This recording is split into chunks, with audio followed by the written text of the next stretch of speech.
vulcão lá que a Heloísa falou. Tem que comprar aquele colchão. Comprou um colchão, o colchão. Aquele colchão que a Heloísa estava falando, né? Nós vamos trabalhar a vida toda para que o colchão. O jeito é comprar aquele O colchão. jeito é comprar, né? Né? Muito interessante. Bom, irmãos, Melhorasse, Nancy? Chegasse a tomar a medicação? tomou. Tomou? Deu muito sono? Eu dormi um Deu? monte. Até agora o meu irmão. É, eu também, mas ele é bom, né? Aham. Muito bom. Resolveu? Não, bicho, né? Dor nas costas é É horrível, Veio né? virando um pouco pra lá. ou você fica com dor nas costas ou você fica mal. É? Relaxa muscular. Eu tomei aquele dia que eu tava ruim, que fui no ortopedista, me deu e tomei e fui trabalhar no outro dia. Daí eu lendo a bula ali, que não deve lidar com máquinas perigosas. Que perigo, né? Tudo que é. Daí eu relaxa disse, olha muscular. gente, sinto muito, mas eu vou trabalhar stand-by aqui, não tem como, É. não tem como tá. Daí, que um dia inteiro não tomei mais, continuei na musculação. Essa semana que eu não fui na musculação, já começou a doer tudo de novo. Tem que fazer exercício o tempo todo. Não dá pra gente parar. Daí, tá, meu Deus, acho que é o destino. Forçar. Esse remédio melhor é tomar à noite, né? É. Igual durante o dia. Mas quando tá com muita dor, não tem que fazer, tem que tomar, né? Entendi. Fica uma luta, né? Mas é. Esse seu vai ser uns calços. Que eu mudo o chip de um pro outro. Porque eu tenho da TIM e da Vivo, né? Daí eu tenho tantos créditos, acho, pra entrar na internet. Daí eu uso a Bíblia aqui online. Essa Bíblia é muito legal porque a gente vai anotando tudo e ela vai. É bem boa. Hoje tem tantas boas ferramentas, né? Tem disponibilizado aí pro pessoal, né? Pois é, né? Será que não é pecado? Porque eu não tô dando capítulo. Vai que a religião proíbe. Olha, sei Tem não. que falar com o Achando pessoal da pecado. religião aí, ó. Se não tiver uma Bíblia dessas de papel, é pecado.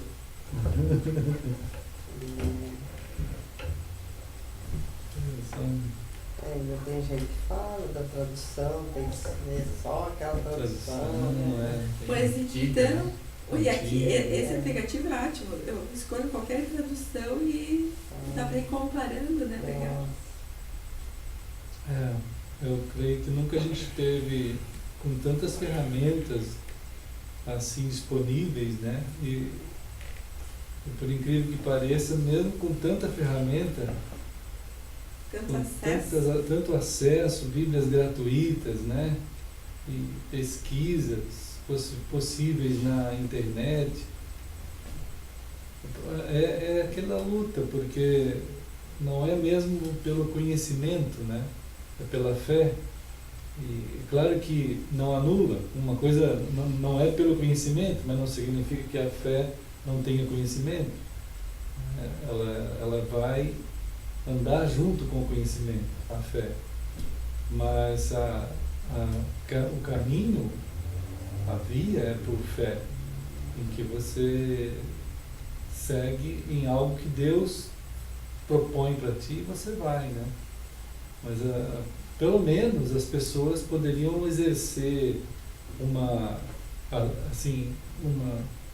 talvez até necessária atividade de pesquisa para comparar cientificamente as coisas, né?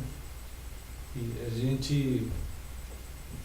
gente entende que tem, de fato, o cristão entende isso pela palavra de Deus, que há uma batalha espiritual de dimensões cósmicas e eternas, em ambientes espirituais, e celestiais.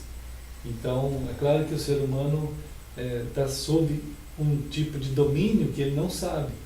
Então, por mais ferramentas, por mais Bíblias que tenha nesse mundo, para a turma dormir em cima de Bíblia, acordar em cima de Bíblia, abrir Bíblia, pegar todo tipo de exposição, por mais exata que seja, por mais perfeita que seja, ele não tem por aí a condição de conhecer a verdade.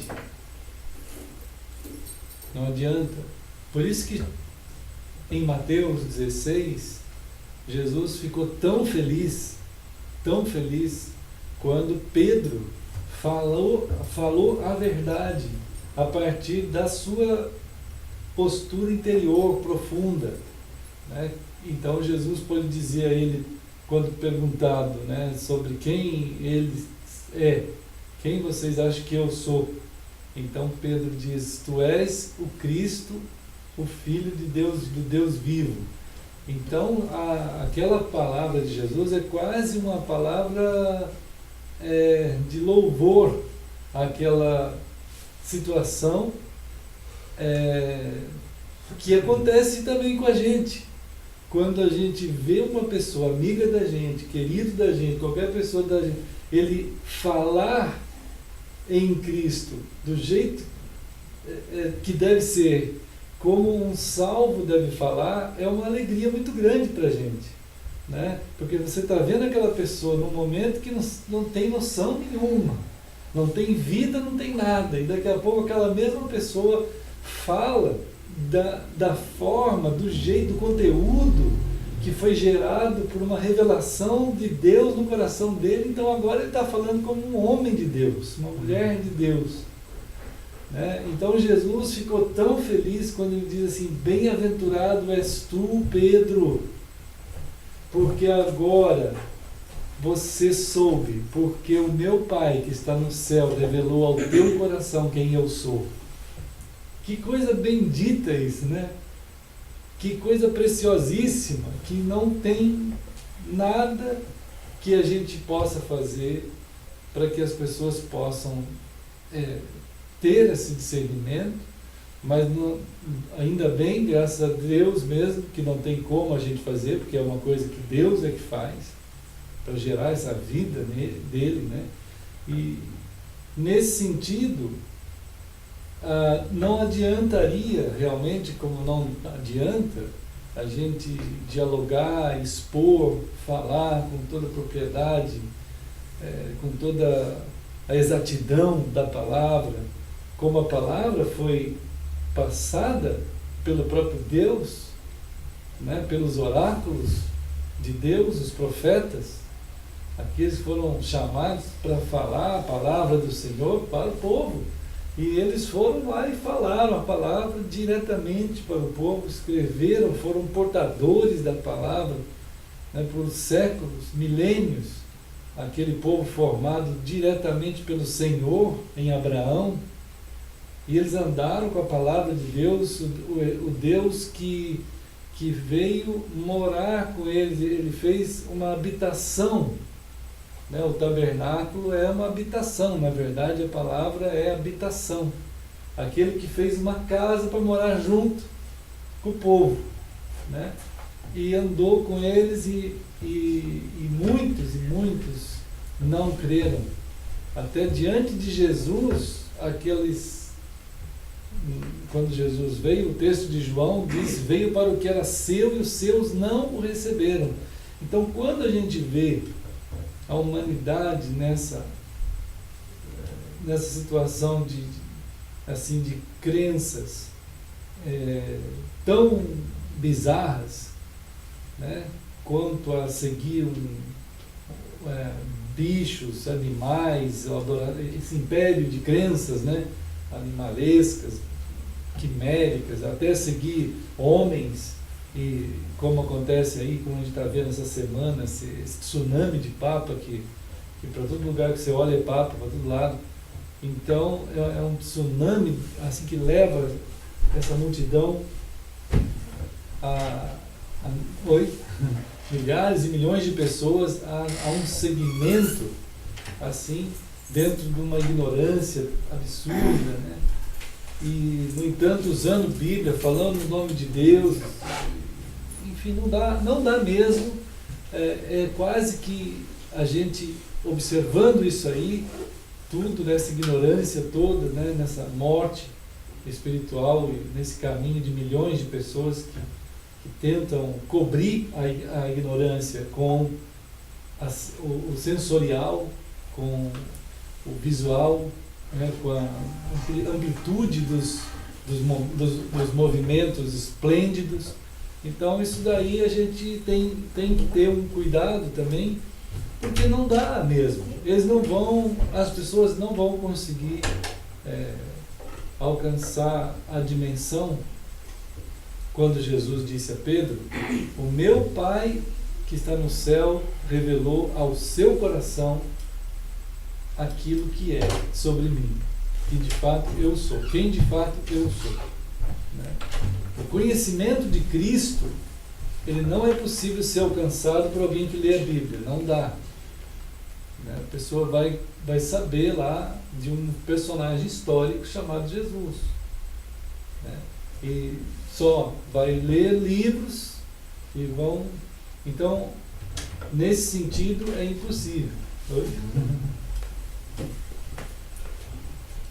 Mas, ao mesmo tempo, a gente vem vendo que Deus chama o seu povo e os seus profetas e os apóstolos, né, como pessoas que estão trazendo a palavra de Deus. E depois nós, como também seguidores do Senhor, como testemunhas, somos colocados num ambiente morto, como Ezequiel olhou, né, irmãos? Ezequiel observa o vale, né, de ossos. Deus chama Ezequiel,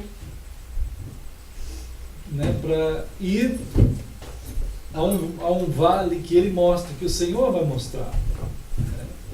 E Deus vai mostrar um vale de ossos sequíssimos. Imagina, tu tem uma visão macabra, né? Uma visão macabra, uma visão bastante tétrica, né? Quando Deus mostra a Ezequiel assim, aquele vale imenso de milhões e milhões de pessoas mortas, e nessa condição de mortos, além de mortos, estavam desmantelados, né, nos seus esqueletos, totalmente desmembrados, né, nos seus esqueletos. Então era uma coisa assim bizarra, né, macabra a coisa toda ali. E o Senhor mostrou a Ezequiel aquela multidão totalmente desmembrada, totalmente destituída de vida, né? Sem nada. E então o Senhor diz assim a Ezequiel: Ezequiel, você viu bem o estado que está a humanidade? Você consegue perceber o estado que está a humanidade? Às vezes a gente incorre em erros bastante primários, nós, povo de Deus, né? Quando a gente observar a humanidade cada vez mais avançando em termos do patamar e das verificações e das aferições humanas, quando a gente observa todo esse avanço, a gente corre o risco de achar que a humanidade está viva, que há vida nisso, né? E de fato não há vida. Então Deus está chamando Ezequiel para que ele acerte a visão dele e saiba exatamente que estado que está a humanidade. Então toda aquela multidão totalmente desarticulada, né? Aquela multidão sem vida e desarticulada. Então Deus está querendo acertar a visão de Ezequiel. Mas, puxa, que Deus foi lá e deu uma visão muito macabra para o profeta, para ele ver a coisa de um jeito né, e ficou claro para nós também isso, né, de que toda aquela multidão, por mais avançado que esteja o processo intelectual, tecnológico, né, porque hoje a gente caminha numa história, dentro da história, irmãos, a nossa geração, as nossas gerações últimas agora, vamos dizer assim, século 20, 21, nós estamos vivendo algo que nenhuma geração no mundo viveu, nenhuma, em toda a história humana, nenhuma. Nós estamos emergindo no meio de um mundo, um mundo que ficou um mundo único, como eles falam, um mundo global, né? Um mundo globalizado. Nunca antes no mundo, na história humana, nunca aconteceu isso, nunca. Nós estamos emergindo numa sociedade que está indo para uma busca de uma unidade humana, numa crença. Alguns pensadores têm percebido essa movimentação humana, numa crença que a globalização, que uma interação humana, ela está sendo levantada para resolver os problemas humanos. Então está surgindo uma ideia de que nada vai resolver os problemas humanos a não ser a humanidade. Entende?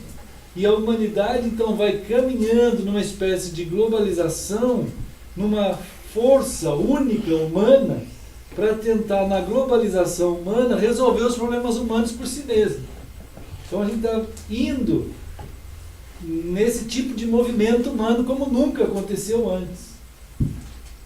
E nesse tipo de movimento humano, numa progressão também tecnológica, numa progressão intelectual, de pesquisas, vai dando a ideia à humanidade de que ele é uma pessoa que tem que conquistar esse tipo de posição dentro da humanidade, em que ele é tirado, por incrível que pareça, é um paradoxo, porque ele vai ser envolvido nesse movimento humano de maneira tão intensa, que não sobra mais tempo. Não sobra mais tempo para ele vai sendo tolhido de vida. Ele vai sendo tirado dele a vida, vai sendo tirada a vida. A gente vai sendo envolvido de tal maneira nesse processo humano, global, envolvente. Oi, Manaus. Benção. Boa noite. E a humanidade, ela vai caminhando assim, né, numa condição de esvaziamento cada vez maior. Né, irmãos? Então, como que... E o povo de Deus, então Ezequiel é chamado por Deus, né? Ezequiel é chamado por Deus a ter a visão de como é que está a humanidade. E nós não nos iludirmos com esse tipo de movimento humano que como dizia o Nietzsche numa das suas composições, ele dizia assim: houve tempo que a gente contemplava o mundo e dizia assim, ó excelsus Dei, né? Mas hoje a gente olha o mundo e diz assim, ó super-homem, eu. Entende essa coisa do Nietzsche? Ele estava certo. Ele estava dizendo, essa exaltação humana é o que está acontecendo. Olha como eu sou o Ubermensch, olha como que eu sou o super-homem, como que eu sou. Né? Então, essa condição, Deus está tentando acertar para Ezequiel, dizer assim, Ezequiel, olha bem esse vale, olha bem o vale, como que você vê. Então ele olhou o vale e ele viu aquele vale de ossos sequíssimos, aqueles cadáveres, aqueles milhões de cadáveres, desarticulados, os ossos todos sem articulação alguma, nem aparência de caveira tinha, nem umas caveirinhas bonitas tinham. Né? Eram umas caveirinhas, cabeça de um lado, pé para o outro, e fêmur para o outro, braço para o outro, era uma loucura. Né? Então, na verdade, em verdade, essa humanidade está assim. Como é que a gente vê a humanidade? E aí Deus, então, é por isso que Jesus se alegrou muito em Mateus 16. Ele se alegrou muito quando Pedro, perguntado, Jesus disse, o que vocês dizem que eu sou? Aí Pedro olhou para Jesus e disse assim: você é o Cristo, o Filho do Deus vivo. Aí aquela alegria transbordou no coração de Jesus, quando ele disse assim: Pedro, é verdade, porque isso que você está falando não foi a carne nem o sangue que te revelou. Não tem poder nesse mundo que possa fazer alguém ver isso. Não tem poder, só o Deus eterno que pode revelar a um coração e dar vida a essa pessoa. E você agora falou o que é a verdade. Você tem essa vida. Então nós somos chamados a ter um entendimento exato de como está a humanidade. Nós, né, um povo, umas pessoas que aprouve a Deus chamar. Né, irmãos? Isso é algo extremamente impressionante. Oi, irmão. Oi. Oi. Oi, Pode entrar. Tá firme aí, meu? Maravilha. Que bênção.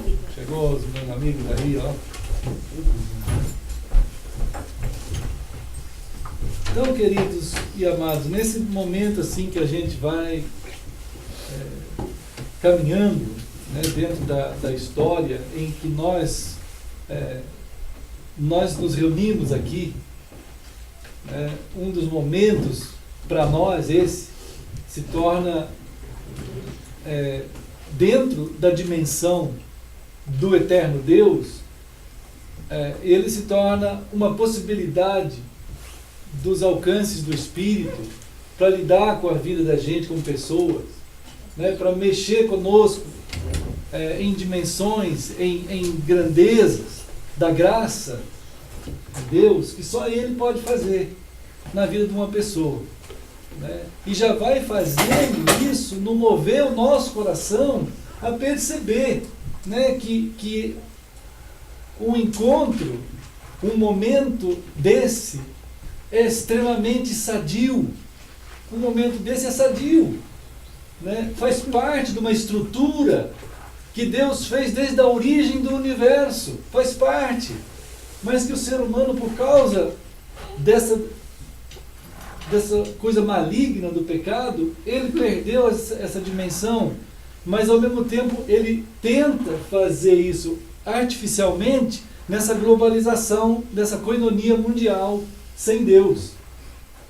Entende a coisa? Ele tenta fazer o mesmo movimento que Deus fez no início, nele, né? Mas a sede é tão grande dentro do ser humano das coisas.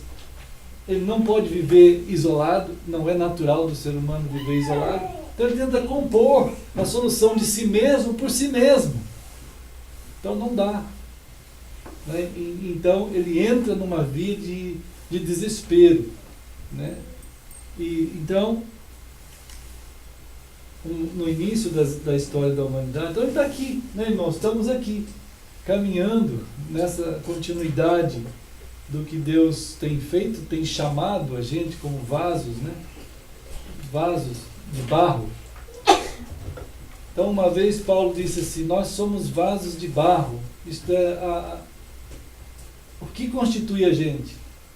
É uma coisa simples, barro, pó, na simplicidade nossa, nessa fragilidade nossa.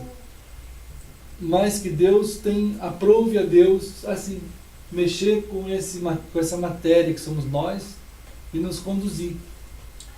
Aí, no meio dos vales de ossos secos, e ele falou assim: Ezequiel, fala a minha palavra. Fala a minha palavra. Profetiza, isto é, você vai falar em meu nome. Né? Biblicamente falando, na simplicidade da palavra de Deus, você vai lá e seja a minha palavra lá. Vai lá como minha palavra. Né? Viva o que eu tenho feito em você lá naquele meio. Vai lá.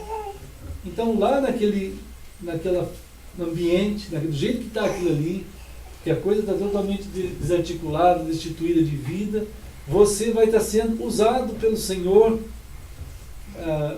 nessa fragilidade que tu é.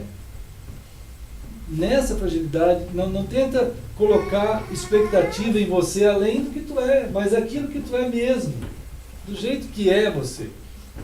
né? E Deus que caminha, escolheu caminhar junto contigo do jeito que tu és. Não quer se imaginar outro, ou sei lá o que, uma imaginação que não existe, mas Senhor, eis-me aqui. Não disse Isaías? Eis-me aqui, quer dizer, eu sou esse mesmo, que agora há pouco pensei que ia morrer, porque eu te contemplei, mas tu não me mataste, por causa do teu amor e da tua graça. Então eu estou aqui do jeito que eu sou. Se o Senhor viu em mim o barro que podes usar, então eis-me aqui. E Deus então veio com a brasa viva do altar, né, e tocou no coração, na vida dele, né, nos lábios, purificou, preparou para ser uma bênção. Irmãos, assim, Gênesis, no capítulo 2, ele fala de um acontecimento estrutural, né, de uma construção estrutural da parte de Deus, que não pode deixar de existir na nossa vida, na nossa existência, dentro de tudo isso que a gente está comentando aqui juntos, nesse momento de família, né, do Senhor, do povo, né? Olha só, Gênesis 2, ele fala assim, 2 de 1 a 3.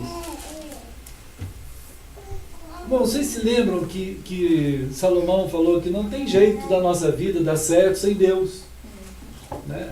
É um vazio, né?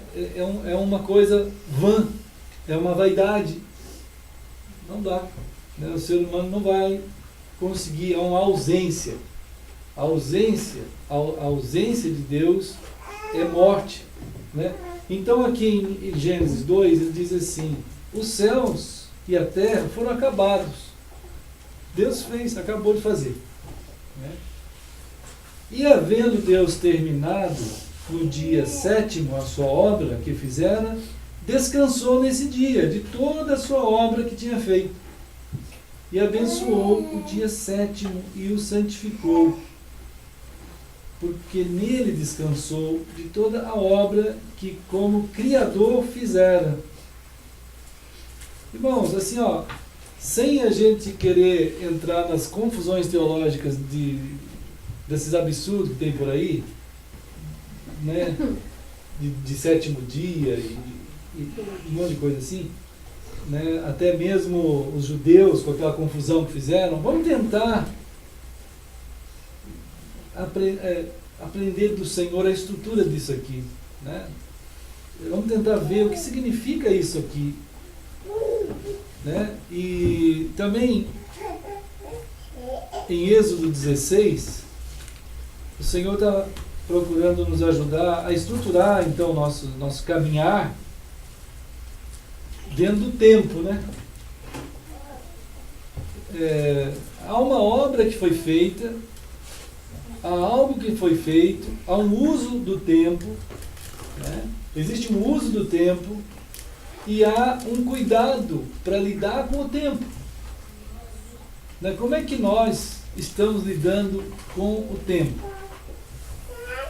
né? Como é que a gente está trabalhando a nossa existência, ainda mais que a gente tem visto, a gente tem comentado agora, já falamos isso, quanto que a máquina humana ela tenta sugar todos nós para tirar da gente esse cuidado precioso com o tempo, né? Nós sabemos que o tempo não pode ser comprado. Vocês conseguem comprar tempo? Ninguém consegue. Ninguém consegue guardar tempo na poupança, né? Ninguém consegue comercializar tempo. Mas o tempo, dizem por aí, que é dinheiro, né? O que significa isso? Que a turma percebe que é isso, né? O tempo é algo precioso, mas que não pode ser guardado, não pode ser comercializado, mas ele precisa ser então vivido do jeito certo, porque é o tempo uma dádiva, é uma dádiva para nós, é uma dádiva. Nós temos que saber viver dentro do tempo. E Deus está preocupado com que na continuidade dos nossos dias, como é que a gente vai estar trabalhando a nossa vida de uma forma digna, uma forma correta, como cidadãos de Deus, povo, gente, pessoas não religiosas, mas pessoas que caminham numa ideia de que queremos estruturar os nossos dias de tal modo que a gente não seja tomado por uma avalanche de caminhada, né? Porque tem uma expressão aí, deixa eu ver se eu achei muito interessante essa expressão da palavra, mas deixa eu ver se eu acho aqui.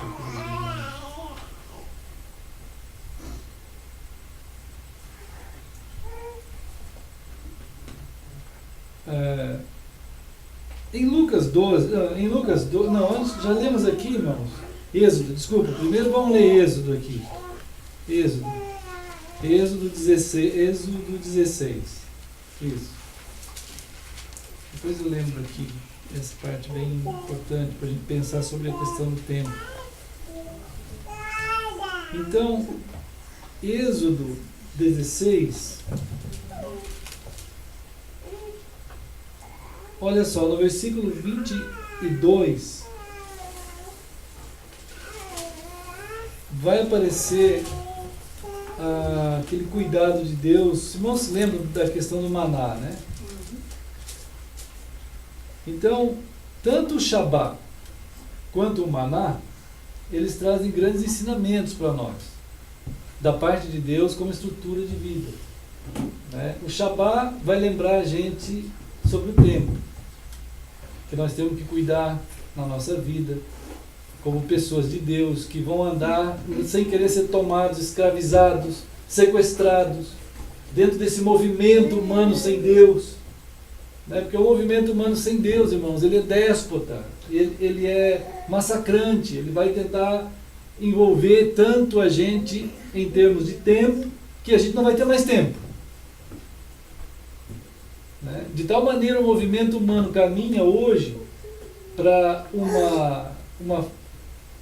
uma ideia de que nós precisamos ter as coisas, ter um monte de coisa, tem que ter. Nós somos chamados a consumir, somos chamados de consumidores. Será que a gente tenta pensar sobre isso, né? Quer dizer, Deus está tentando ajudar a gente aqui quando Ele trata do maná, né? A nós também temos o cuidado de nós não entrarmos num tipo de roda de consumo, né, que a gente não tem onde parar, irmãos. O mundo, ele vai conduzir a gente de uma maneira inescrupulosa, sem qualquer tipo de preocupação com a gente. É como se fosse uma droga. Você vai consumindo aquilo, daqui a pouco, quando você não conseguir mais, aí muda, vai outro no teu lugar. É um negócio insano.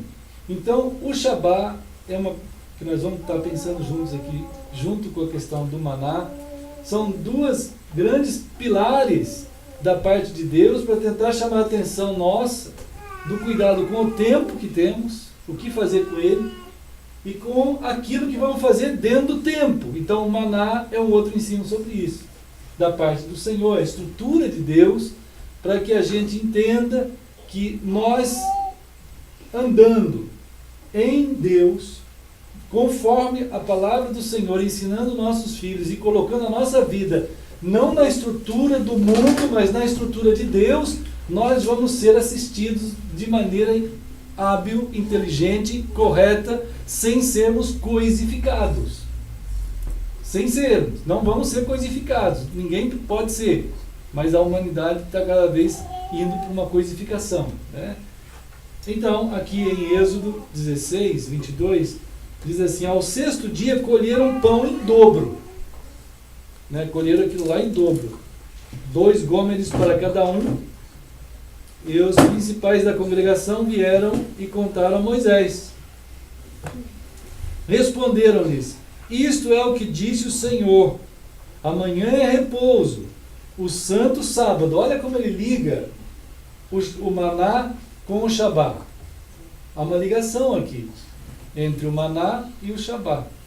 Então, ele está dizendo assim, amanhã é o repouso do Senhor. Shabá, irmãos, não é sábado. Shabá nunca foi sábado. Shabá, a palavra Shabá significa repouso, intervalo.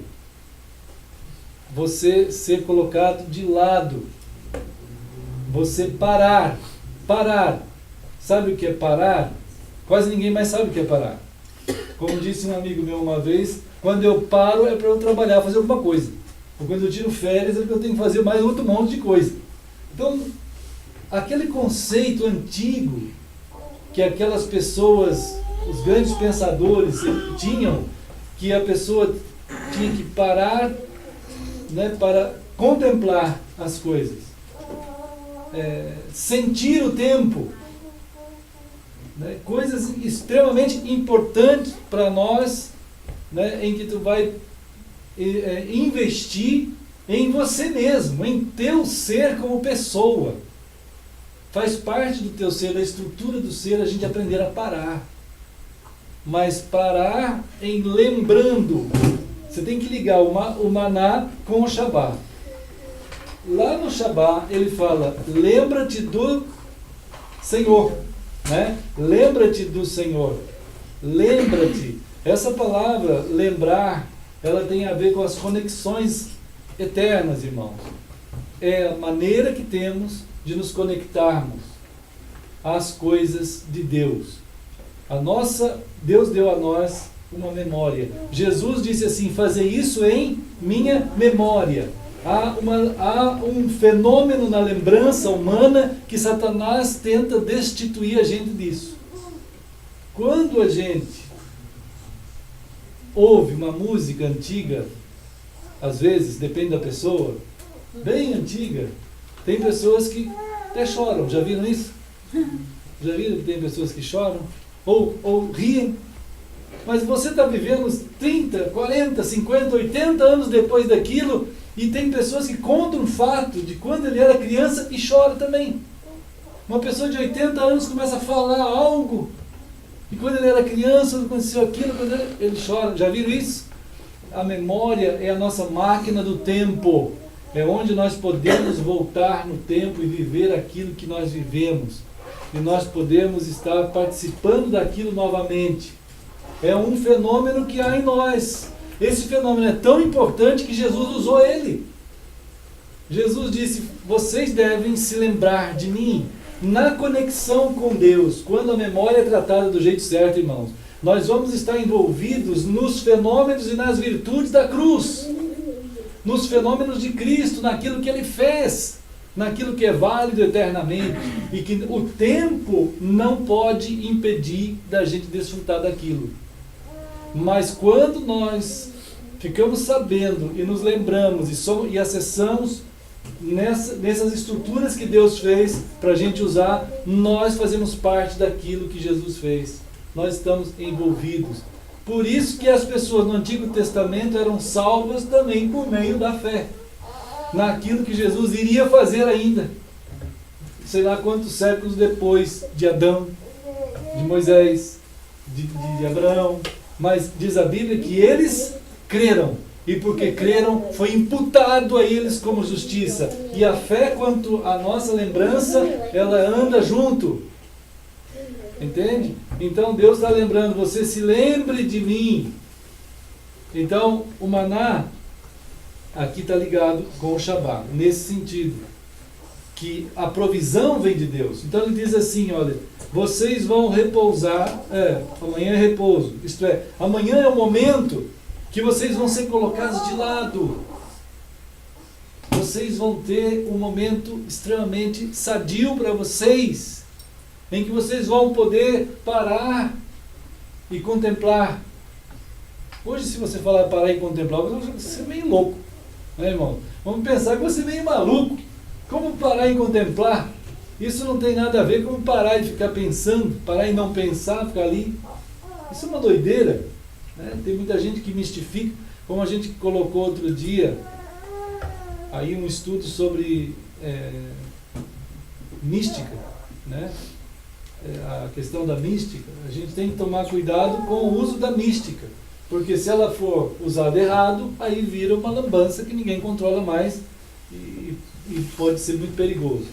É como aquele caso dos homens sacerdotes que foram com Pilatos e falaram para ele assim, Pilatos, né? Pilatos. Foram com Pilatos e disseram assim: ô Pilatos, deixa eu te lembrar uma coisa para ti. Aquele lá morreu agora. Aquele que ficava aqui causando esse tipo de alvoroço na nossa cidade morreu. Jesus, né? Está morto, está sepultado. Agora tem uma coisa. Se a gente não tomar cuidado, os discípulos lembra bem, eles falaram assim para Pilatos, lembra bem que esse homem que hoje está morto, ele disse que 3 dias depois ele iria ressuscitar. Irmãos, quem lembrou foram os incrédulos. Os próprios discípulos não lembraram. Mas eles lembraram Pilatos de que ele havia dito, de que ele ia ressuscitar. E então, só que aí eles ligaram nessa reflexão com a mística. Eles falaram assim, pera um pouco, a mitologia, o mito, a questão do mito. Eles falaram assim, olha, se nós não colocarmos imediatamente uma guarda de segurança ali em frente ao túmulo, eles vão vir, vão roubar o corpo desse homem que morreu, e aí vai ficar pior o dano depois do que agora. É claro, irmãos, qual governo que consegue vencer um mito? Qual o poder militar que consegue vencer um mito? Não tem. Então, o Pilatos falou, é verdade, agora mesmo, um destacamento para lá. Ele mandou um destacamento romano para lá, aquela força, era tipo um BOPE, né, ali, ficaram lá na frente do túmulo, lacraram o túmulo para evitar que eles roubassem o corpo do Senhor e aí falassem que ele tinha ressuscitado. Né? Então, essa mitologia toda aí é que estava sendo tratada ali e eles cuidaram mesmo de evitar que essa mitologia, no cuidado de evitar a mitologia, eles foram testemunhas da ressurreição. Né? Eles acabaram sendo testemunhas e até corroboraram como testemunhas muito mais importantes ainda, porque foram pessoas que eram com inimigos, né, irmãos, ali. Mas então, irmãos, não se pode errar na caminhada mística. Não se pode errar. Né? Não podemos fazer um uso equivocado das vias místicas, das vias espirituais. Mas a gente tem que andar nessa via. A gente tem que andar. Nós temos que lidar com essa via. E qual que é a via em relação ao Shabá para nós? Que Deus quer para nós? Qual? Hein? Cristo? Exato. Mas o Shabá é o momento em que tu vai lidar com você mesmo e Cristo. Né? Com você mesmo e Cristo, em que tu vai se colocar ao lado das coisas. Irmãos, nós temos que nos retirar das coisas. Nós temos que fazer isso, irmãos. Se a gente não fizer isso na nossa vida, nós vamos ser massacrados pelas coisas. Vamos ser. Elas não têm piedade, irmãos.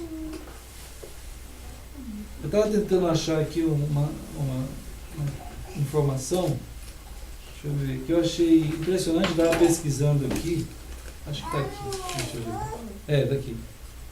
É que tem um sociólogo, ele é um dos mais importantes hoje em dia, Anthony Giddens, né? Ele estava dizendo assim, o mundo moderno, hoje em dia, é como se fosse uma grande jamanta descontrolada. É uma jamanta descontrolada. Vocês viram aquele trem lá na Espanha, né? Chegou uma hora que ele ficou descontrolado. E aí morreram quase 80 pessoas. E é uma coisa terrível de ver. Está até filmado. Né, irmão? Dá para ver a hora que ele vai lá para a beirada do mundo. Né? Então, o Anthony Giddens diz que o mundo está assim. O mundo está uma jamanta descontrolada. Ele usou a palavra jamanta proposital, que é uma palavra inglesa, né, uma palavra inglesa, que é jaganá. Jaganá é jamanta em inglês, e que ele usa essa palavra propositalmente. É juggernaut. Juggernaut. Juggernaut é a palavra inglesa para jamanta. Ele usa propositada essa palavra, porque juggernaut vem de jaganá. Jaganá é uma palavra hindu, que formou a palavra inglesa Jamanta. Agora, o que é isso, Jaganá? Ele diz assim, é uma grande carruagem, imensa de uma carruagem, que ela é usada para levar um ídolo lá na Índia. Leva um ídolo, leva uma divindade, uma grande carruagem imensa, que leva uma divindade. E quando ela sai do templo uma vez por ano, essa Jaganá é imensa, ela vai saindo carregando aquela divindade, ela vai indo rolando pelas ruas da cidade. E sabe o que acontece ali, irmãos? Os devotos, os fiéis, eles se atiram na frente das rodas para morrer esmagado. Porque para eles isso é uma glória. E eles vão morrendo esmagados, irmão. Já pensou isso? Então, esse sociólogo, dos mais famosos hoje em dia, irmãos, ele está dizendo que o mundo está assim. Ele está indo numa forma imensa e descontrolada e que está esmagando as pessoas inescrupulosamente. E as pessoas estão se deixando esmagar. Eles estão se atirando dentro desse tipo de condução do mundo. E as pessoas estão se aceitando nesse tipo de oferendas dele mesmo. Estão indo assim. Agora, o eterno Deus, ele está chamando a atenção da nossa vida, não é para criar uma coisa religiosa. Não é isso. Não é para criar uma lei religiosa. É exatamente para nos tirar desse tipo de massacre do mundo, irmãos. Ele está criando o Shabá exatamente para que a gente saia desse tipo de massacre, entende? Que você se permita a você mesmo sair fora, parar, pensar, trabalhar esse Deus no teu coração. Lembra-te do Senhor teu Deus. Agora é tempo de você ficar ao lado de tudo. Então nós temos que fazer isso. Grandes estudiosos hoje, eles têm trabalhado a ideia da ociosidade necessária. O ócio criativo, como é o livro do Humberto Eco, né, que trabalha muito essa ideia. Quer dizer, o mundo já está chegando a um ponto de dizer assim, a turma está descontrolada mesmo. Tem países aí que tem gente se atirando de cima de grandes corporações para morrer, porque não tem mais sentido aquele trabalho. Entende? As pessoas estão perdendo por conta desse tipo de avanço descontrolado para ter lucro. As pessoas estão querendo lucro, né? Hoje em dia, as pessoas estão buscando alguns tipos de valores, né, irmãos, para compor a sua vida, que tem a ver com prazer. Então ele faz uma composição assim: se eu tiver prazer, se eu tiver lucro, se eu tiver vitórias, se eu tiver bens, eu vou ser feliz. Aí é felicidade. Então ele vai se atirando na frente do Jaganá, desse mundo aí, e vai ser esmagado, irmãos. Agora, isso aí, Jesus já falou isso, irmãos, em Lucas 12. Quer ver? Lucas 12. Vamos dar uma olhadinha aqui. Vamos dar uma olhada em Lucas 12.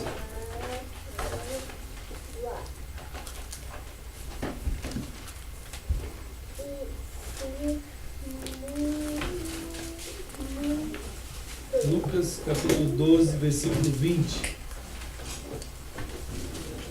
Olha só, amados. Vamos pensar junto aqui, ó. Lembra? Todo mundo, vamos se lembrar. Esse texto é meio fácil. Essa palavra aqui. Olha só. Jesus disse assim, ó: louco, esta noite te pedirão a tua alma. Aí Jesus faz uma pergunta que pra gente parece muito estranha. Ele fala assim: essa noite vão pedir a tua alma, e o que tens? Para quem será? Não é? Que pergunta estranha para nós, assim, mas não é estranha não. Jesus está dizendo assim: o tempo da tua vida, ele foi gasto de uma maneira totalmente errada. A tua vida inteira, você foi engolido pelo tempo. Você foi engolido de tal maneira, a tua vida se tornou uma inutilidade. Tudo que você trabalhou, tudo que você fez, todas as coisas que você conquistou, né, a maneira como você viveu, a forma como você viveu, foi exatamente atrás do lucro, né? Atrás dos bens. E tem gente, irmão, já jovem, ele chega assim, o que você quer ser quando você quer ser? Eu quero fazer uma faculdade e tal, quero ganhar muito dinheiro, quero ter muitas casas, muitos bens. O que é isso? Você está dentro do Jaganá. Você foi esmagado pela roda do mundo, dessa roda desse Deus do mundo. Não é assim, a vida não é isso. E tem gente que não consegue nem passar outro tipo de virtude para os filhos, além desse. Meu filho, tu tem que estudar, tem que ganhar dinheiro, tem que comprar coisa. Isso aí é uma coisa diabólica e satânica. Né, irmãos? Que a gente nunca... Então Deus está dizendo assim, vocês têm que se lembrar que a estrutura de vida no mundo precisa do Shabá. O Shabá foi feito por causa do homem. Lembra de Marcos, quando Jesus fala isso? O Shabá foi feito por causa do homem, porque o homem precisa do Shabá. Não é uma religião o Shabá. É uma estrutura necessária para nós não sermos engolidos por essa ganância louca desse mundo louco. Né, irmãos? Então, seja ele a nível de bem, seja ele a nível de fé, de qualquer coisa. Você não vê essa multidão atrás do Papa, irmãos? Isso é um Jaganá. Está todo mundo desesperado, sei lá, parece uma histeria, é um tsunami de Papa. Toda hora que você olha na TV, Papa, chora, lágrima, e bebê para cá, bebê para lá, joga os bebês para o Papa, ele beija aqueles 500 bebês. Então é um negócio insano, irmãos. E aí todo mundo, que Papa, que maravilha de Papa, mas isso é uma coisa diabólica que está ali, levando aquelas multidões a nada. Então é um Jaganá espiritual, religioso, né? Milhões de pessoas acreditando que aquilo é alguma coisa.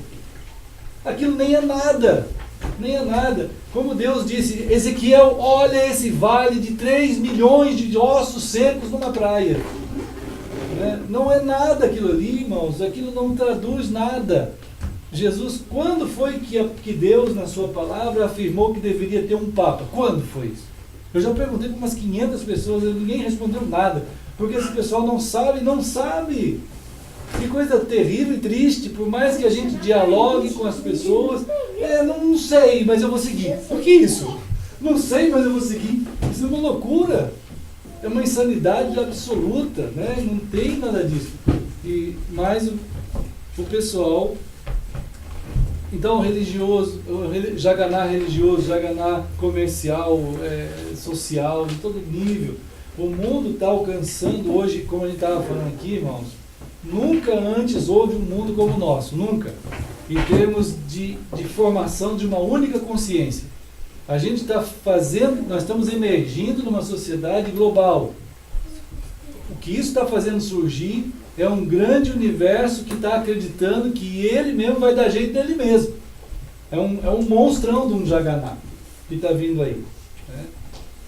Ou a gente entende que há uma estrutura para nós nos guardarmos. Olha, guardar-se. Guarda o teu coração estranho. Você tem um lugar para você ficar. Existe um Shabá para ti. É um lugar para você se colocar ao lado, que é junto do Senhor, né? Junto de Deus.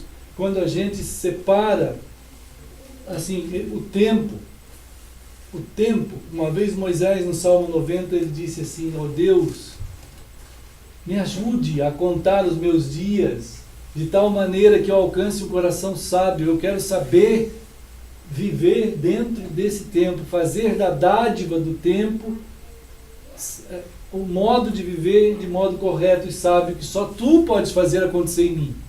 Só Deus, mais ninguém. Né? Então a gente tem que trabalhar nosso lar, a nossa família, para que a gente componha dentro de nossa casa um Shabá para nós. Momentos em que a gente se coloque ao lado, que a gente se permita estar ali com o Senhor, nós e o Senhor. Nós temos que fazer isso, irmãos. Nós temos. É algo, não é lei. A lei, simplesmente, quando o Shabá entrou na lei, a lei, na verdade, pôs o Shabá lá dentro para dar um testemunho do Shabá. E não para mandar as pessoas fazer isso, que não adianta. Aí não é por essa via de mandar. Mas é que ela deu o testemunho sobre o Shabá. Aí, é claro, o pessoal que é superficial, que não tem relacionamento com Deus, pega a lei e impõe em cima das pessoas. Aí não vai acontecer nada. Aí vai ser outro Jaganá, né? Com o nome de Shabá. Então, não é assim, né, irmãos? Então nós precisamos ter um cuidado.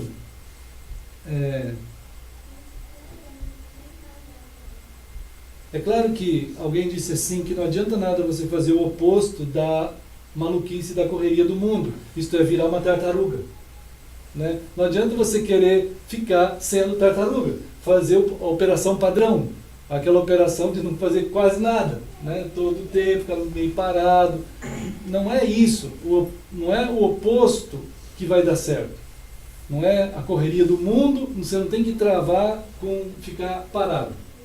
Não é isso, é você entender que o Shabá é quando você separa você mesmo para que Deus e você tenham um relacionamento profundo.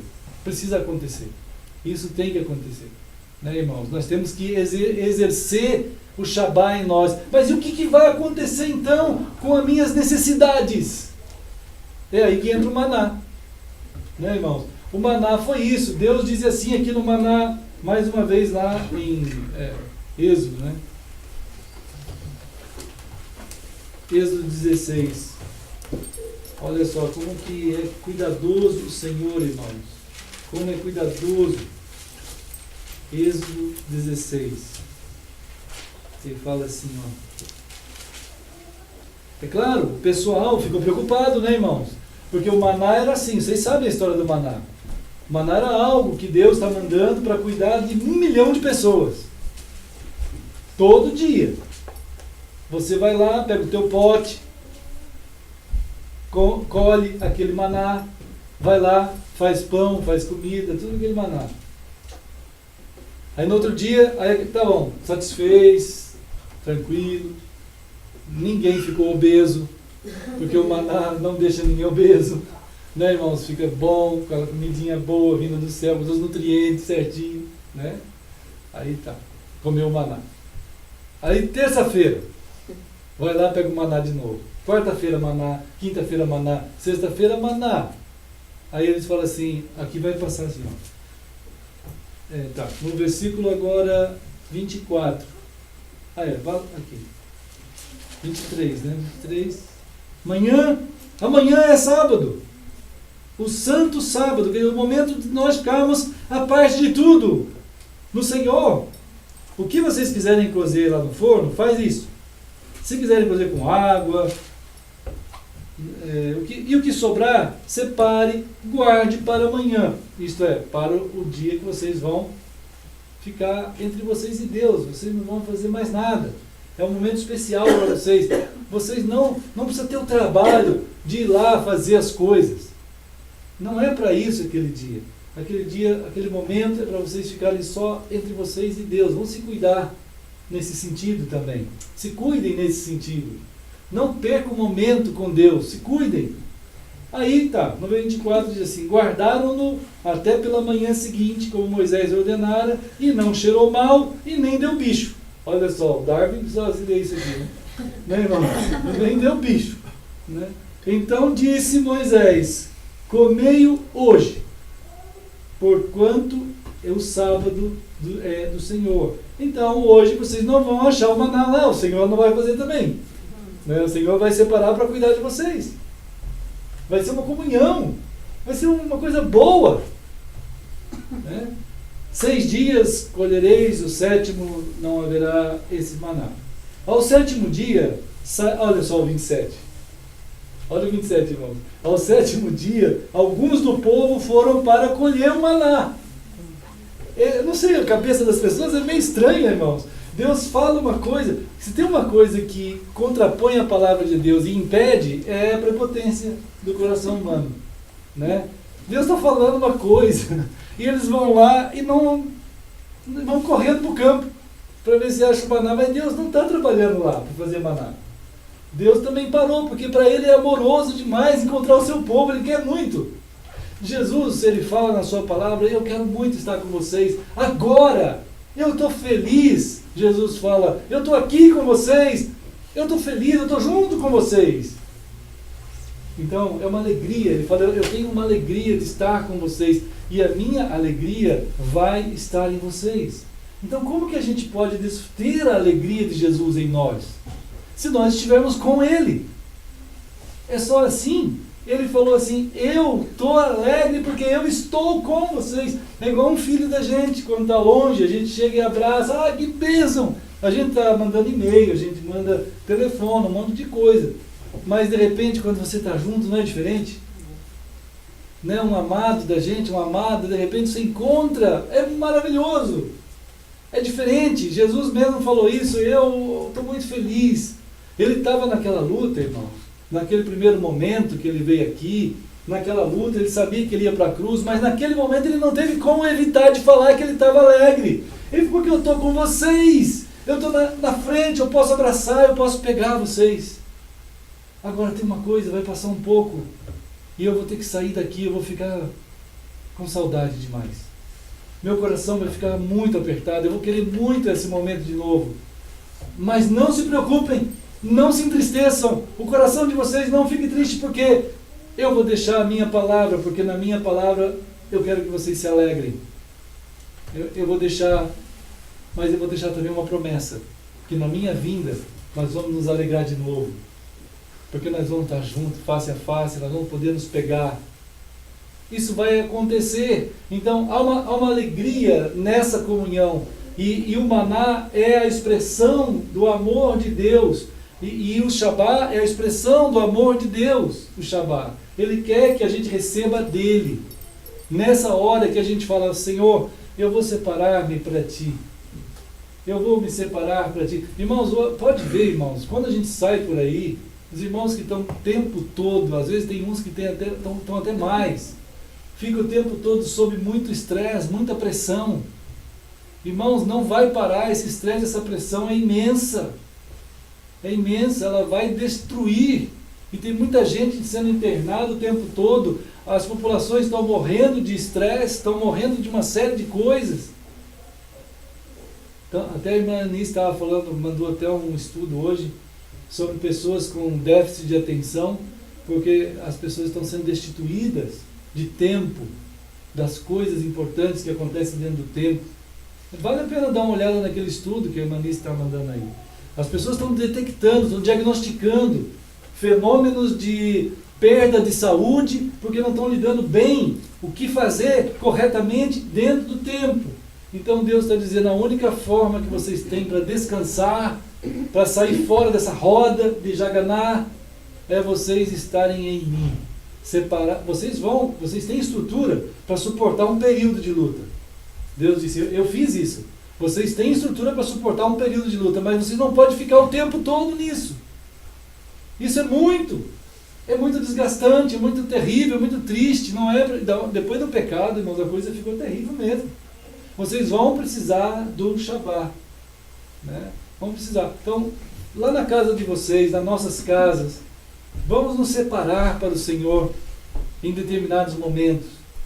Vamos estar juntos também. Esses momentos que estamos aqui, né, que são poucos em relação, mas não são poucos para Deus, não. São momentos de alegria no Espírito Santo, que causam uma alegria no Senhor e entre nós também. E fenômenos que eu não posso entender são ministrados a nós muito maiores do que o maná.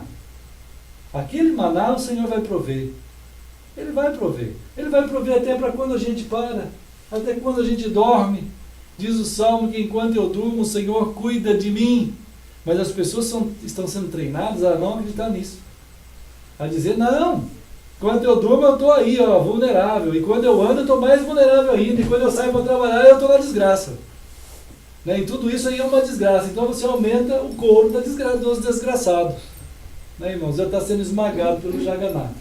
Mas nós somos um povo chamado por Deus para viver a vida de Deus, a alegria de Cristo, algo que só em Cristo a gente pode ter, e a gente precisa fazer isso acontecer pela palavra de Deus em nós, né? Estarmos nos expondo a palavra do Senhor, não de domingo, senão não adianta nada, mas é um momento em que você percebe que é o alimento, é a tua vida acontecendo, é o maná santo de Deus, né? Bom, esse pessoal foi lá, quando não era para ir, perdendo aqueles momentos especialmente com o Senhor, querendo encontrar o maná, sabendo que já tinha o maná, que estava guardado lá. Mas eles, sei lá, queriam fazer uma poupança de maná. Né, irmãos? Um negócio assim que é ridículo. Como que você vai querer algo que nunca acaba? É uma coisa que Deus vai fazer acontecer. Né? Só que isso não é para todo mundo, é para o povo de Deus. É para a eclesia do Senhor. A minha eclesia, diz o Senhor. É algo a ser experienciado, né, amados?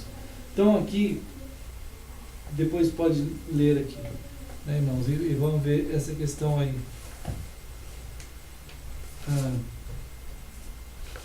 Então, amados,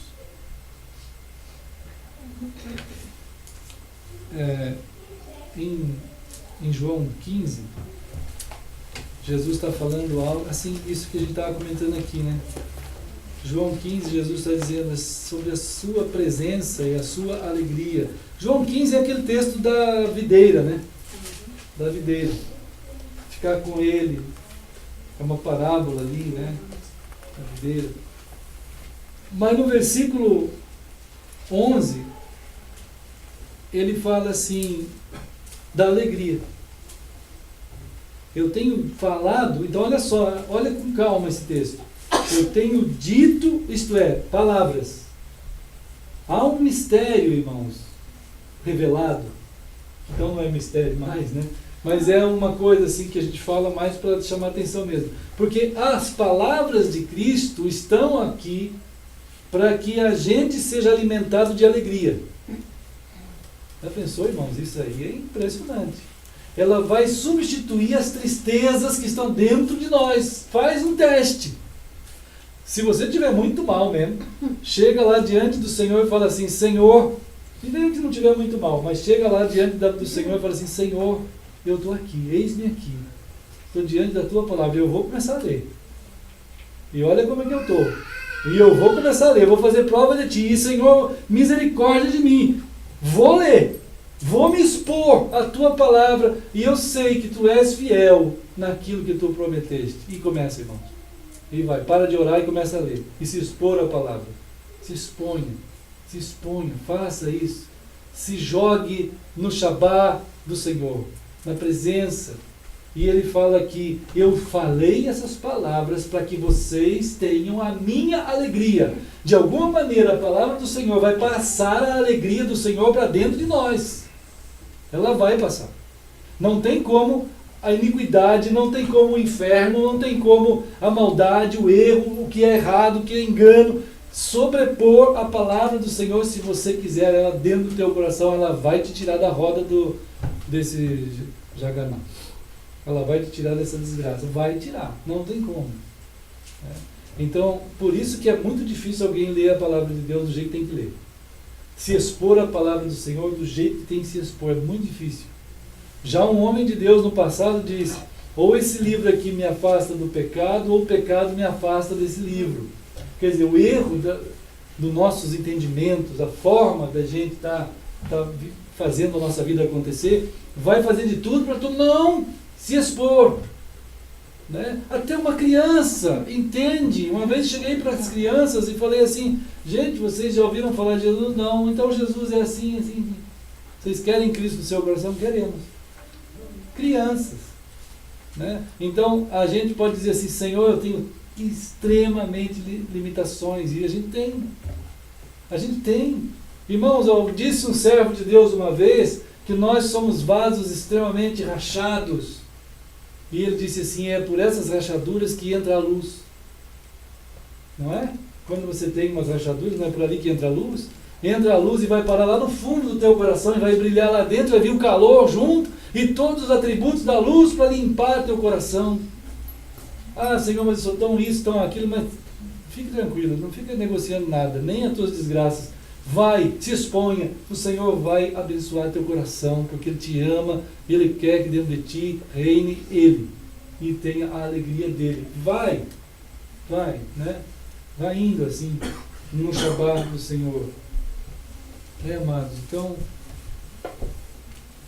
então João 17 também, ó, João 17, 13. João 17, 13. Ele está fazendo uma oração. ele está dizendo assim para o Pai dele, para o Senhor: mas agora vou para junto de ti. E isto falo aqui no mundo, para que eles tenham o meu gozo completo, a minha alegria completa em si mesmos. Então, o alvo de Cristo é que haja em nós algo da parte de Deus, continuamente um alimento, todo dia um alimento tal, que a gente não vai ficar, irmãos, debaixo dessa desgraça, desse mundo desgraçado. Que a gente não vai ficar sendo assediado pela desgraça do mundo e esse peso todo, e isso vai ser limpo de nós. Há um jeito, Deus deu um jeito nisso. Agora a gente precisa pegar todo dia, né? Ir lá colher o maná. É aquela hora que o povo de Deus, na simplicidade daquele povo, irmãos. Agora, só que o mundo não tem isso, irmãos. O mundo tem que ter artificialidade, o mundo tem que ter algo, porque ele não tem isso. Então ele vai compor todo tipo, aí que a gente já falou, né? Mas Deus não tem isso para nós, tem muito mais, né? Dele mesmo, assim. Bom, irmãos, o jeito é nós celebrarmos o Senhor, né? Agora, só assim, ó, 1 João também, ó. 1 João 1. 1 João 1. Ele fala aqui. 1 João, no capítulo 1, versículo 4. 1 João 1, 4. Então ele diz assim, mais uma vez, olha: essas coisas vos escrevemos para que a nossa alegria seja completa. Então, assim, ó, dá impressão, não, é uma realidade também aqui, que o Senhor vai fazer em nós uma característica da gente como pessoas de Deus, né? Há de acontecer em nós, no meio dessa luta toda, uma alegria do Senhor em nós, que nenhuma desgraça pode impedir. Não é que você vai ficar por aí rindo o tempo todo, não é isso. A alegria, a palavra alegria na Escritura significa saúde. Há uma saudável presença da parte de Deus em ti, que te deixa saudável no meio de qualquer uma situação. Ele chama, traduzir isso por alegria, né? Mas esse tipo de atos de Deus em nós parece uma característica dos cristãos. Até isso foi testemunhado por várias vezes no Coliseu Romano, né? A gente tem as histórias aí, muitas, de pessoas que passaram por diversas situações de aflição extrema, de dor, de choro, mas estavam ali numa confiança no Senhor. São testemunhos que tem. Nós também temos sido testemunhas disso. Os irmãos estão perseverando. É algo que o Senhor está gerando em nós, uma perseverança nele, né? Mas é uma constante necessidade nossa desse alimento, porque essa é uma característica dos filhos de Deus. Essa alegria do Senhor, essa saúde da parte do Senhor em nós, né? Que vai caracterizar nossas vidas, assim. Então, amados, a gente vai andando dentro do tempo assim. 2 João também, capítulo 2 João. Vamos ver mais um texto aqui. 2 João.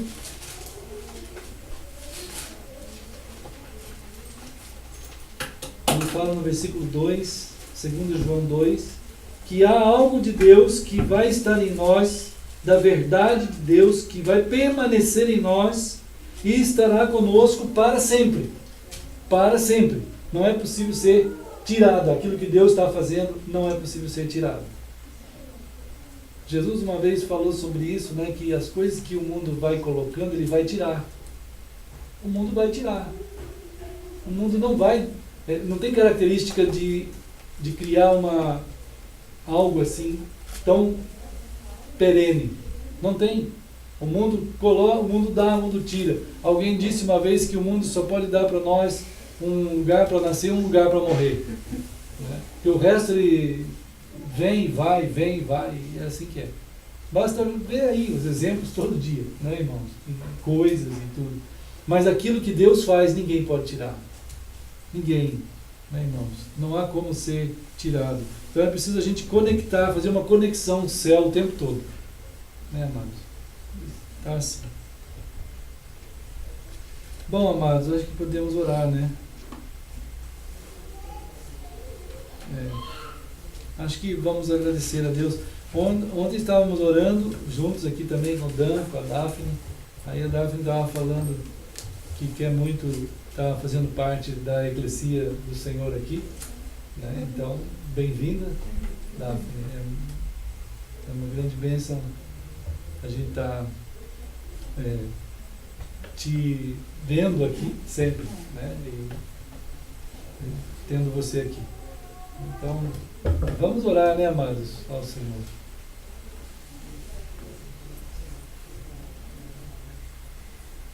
Ó Senhor, nós queremos te agradecer, Pai, a tua bendita palavra que vai nos envolvendo no Senhor mesmo, nos guardando como um rebanho que anda num campo perigoso, realmente com leões a rugir de todo lado, mas guardados dentro dos muros do Senhor, como vinha do Senhor.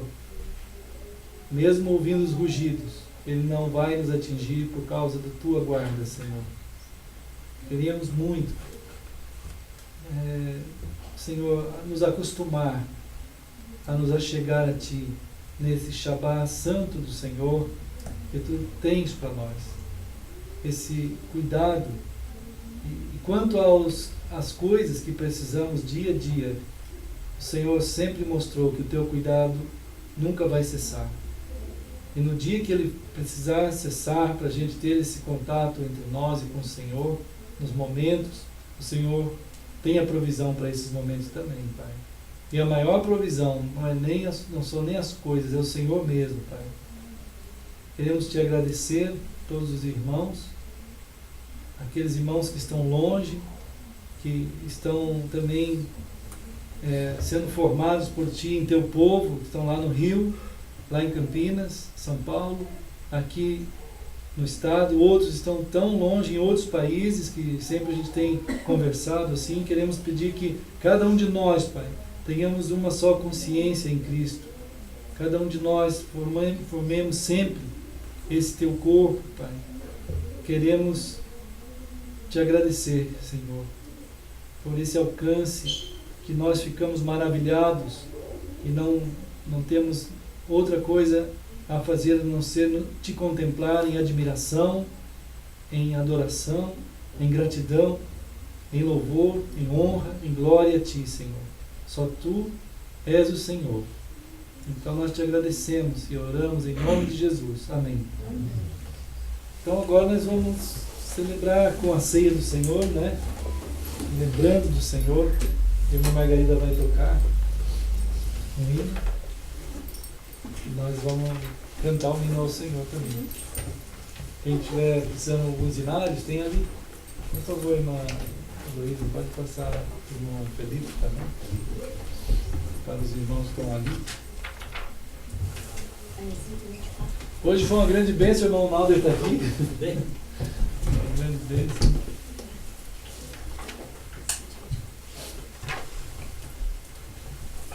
Temos acompanhado o irmão Nalder assim pelas postagens, quando você vai para lá também em missões, né? Na casa do teu filho, né? E temos orado por ele, pela família, né? Amém. Pois é. 124. E no 124, amados. A gente podia cantar a primeira, a segunda, depois a terceira e a quarta, né? Tá bom, vamos cantar. Primeiro e segundo estrofes.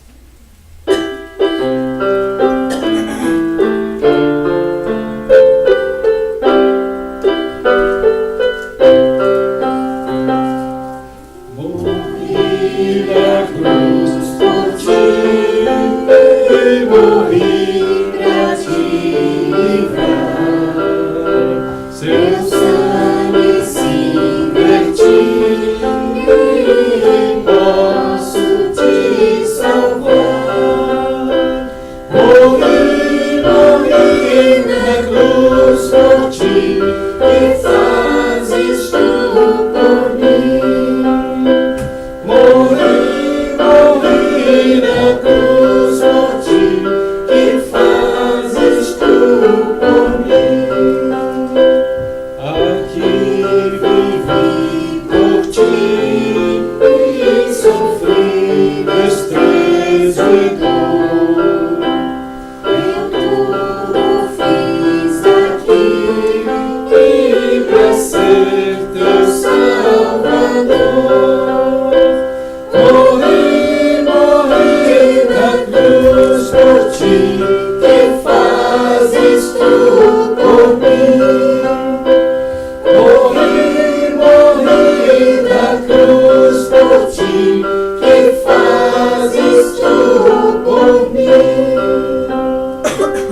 Jesus em Mateus 26, num momento também simples assim, mas de profundidade eterna, né?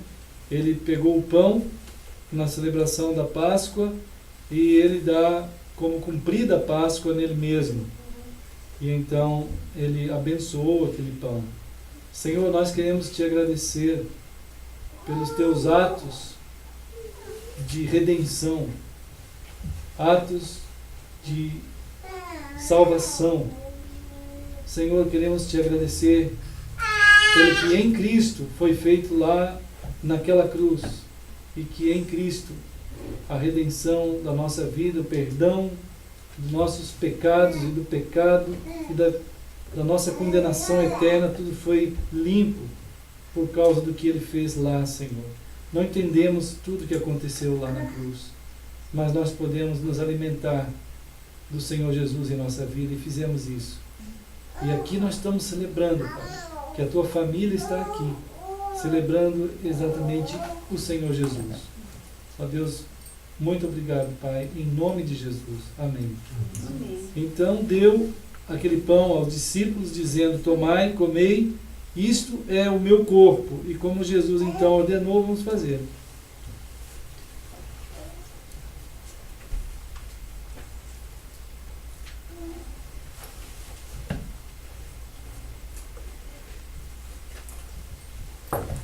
Em nome de Jesus, amém.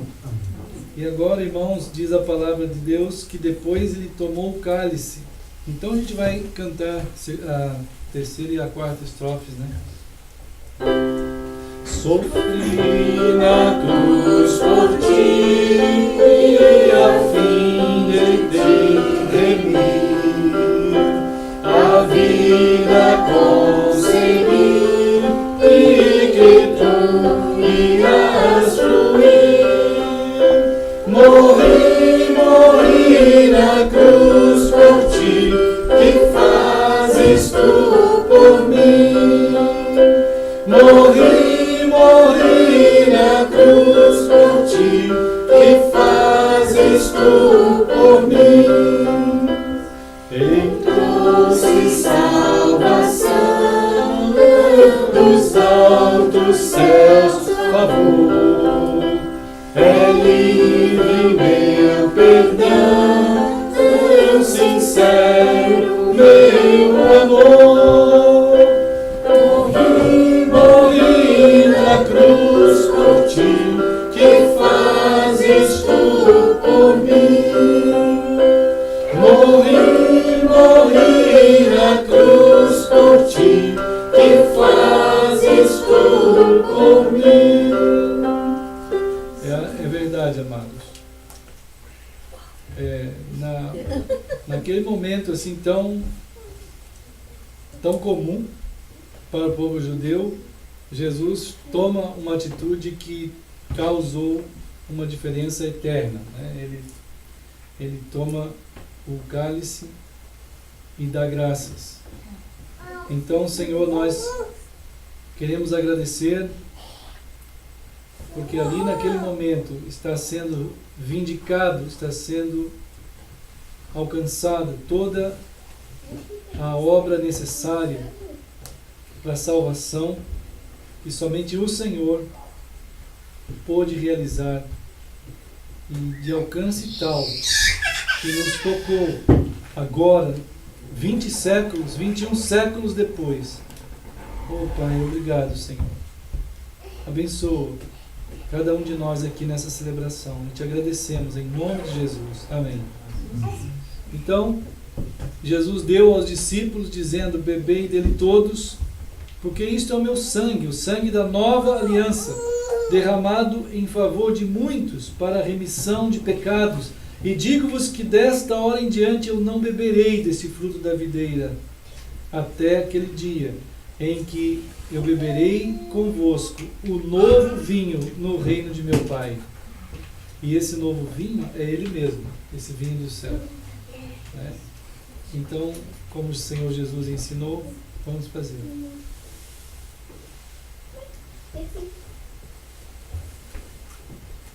Queremos agradecer, Senhor, a tua família, o teu povo, reunido aqui, Pai, em teu nome, a semelhança daquele cenáculo, daquele sótão. Nós também aqui sabemos que tu estás para voltar.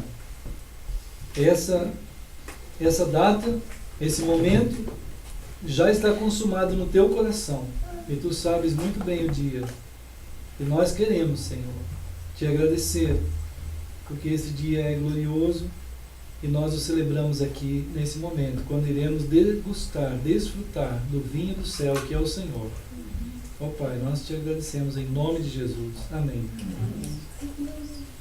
Tá bom, irmãos. Olha, vamos continuar firmes, né? Cada um de nós assim, orando uns pelos outros. Vamos procurar nos envolver cada vez com o Senhor. E essa semana, ontem tivemos uma coinonia lá na Irmanice, foi uma bênção. E semana que vem, provavelmente, assim, a irmã Beth estava pedindo muito que fosse coinonia lá na casa dela, né? Então, essa semana a gente vai dar uma chegadinha lá no André. E na quarta-feira devemos ter uma coinonia na casa do André, que a gente vai querer transmitir aqui via internet. Ele está falando, pai, que bênção será se a gente puder transmitir, a gente pode, todo mundo que quiser estar ali, vai estar junto. Então, né, irmãos? E vai ter a irmã Sheila, vai ter o André, vai ter mais alguns amigos que estavam querendo muito, estão vendo muito essa obra do Senhor que está acontecendo, né? Então, vamos orar também pelos irmãos de Campinas, que tem lá o Edson, que também foi viajar, tem lá o Daniel, tem a família do Daniel, tem o Danilo, tem vários irmãos que também estão crescendo nessa graça de Deus. E, amados, vamos ficar firmes, né? Daí, sábado, a gente volta, se Deus quiser. E aí, talvez, se der tudo certo, a gente tenha a coinonia da irmã Beth à noite. Né? Mas a gente vai compartilhando. E domingo vamos estar aqui de novo, se Deus permitir. E o Senhor faça dos irmãos essa grande bênção nas mãos dele. Qualquer oferta pode ser entregue ali e vamos orar mais uma vez.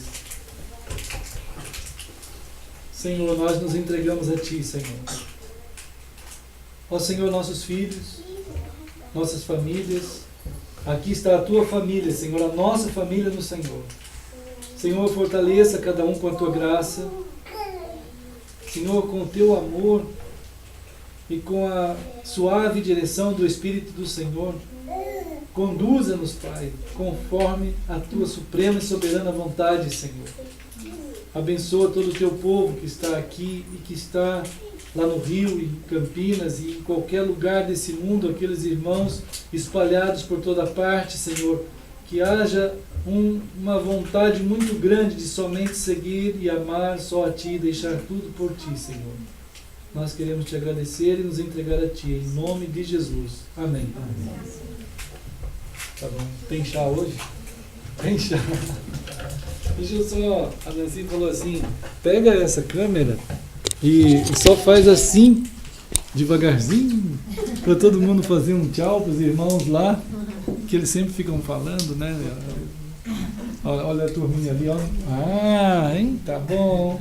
Deus abençoe, queridos amados irmãos em toda parte, como Paulo fala, né?